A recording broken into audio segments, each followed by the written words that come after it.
Quelques jours après la visite d'État de Charles III en France, qui s'est étalée du 20 au 22 septembre, des retombées économiques se font déjà sentir dans la région bordelaise. Après que son vin a été dégusté par le monarque, une viticultrice de Gironde voit son activité décuplée. C'est ce qu'on appelle la « Charles Touch ». Vendredi 22 septembre, alors que Charles III entamait à Bordeaux la dernière journée de sa visite d'État française, le souverain britannique s'est rendu jusqu'à la place de la Bourse, où était organisée une fête en son honneur.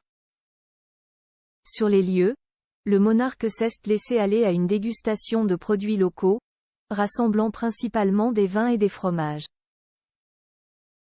Une aubaine pour les petits producteurs de la région, qui ont bénéficié de la grande médiatisation de l'événement. Nos confrères de France Info sont d'ailleurs partis à la rencontre de Noémie, une viticultrice qui a vu le nombre de ses commandes fortement augmenter depuis le vendredi 22 septembre, quand le souverain britannique a goûté l'une de ses bouteilles sur la place de la Bourse.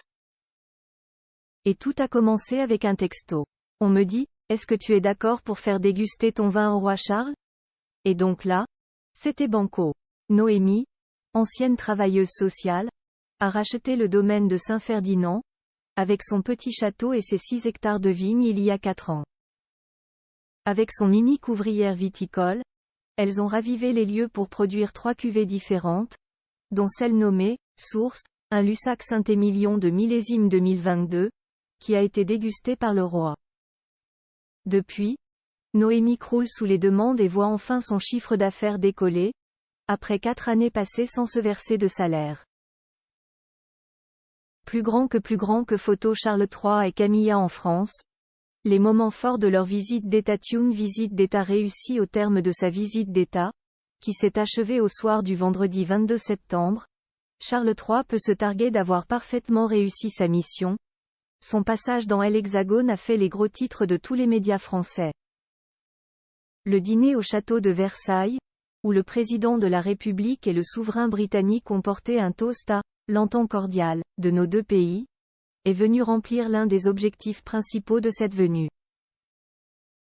La popularité de Charles III s'est largement illustrée par le grand nombre des admirateurs qui se sont déplacés dans les rues parisiennes ou bordelaises pour aller à sa rencontre. Un succès qui a laissé de marbre nos voisins d'outre-Manche, qui ont largement ignoré ce déplacement. Le Guardian, le Financial et le Sun avaient fait le choix de ne pas évoquer l'événement en une.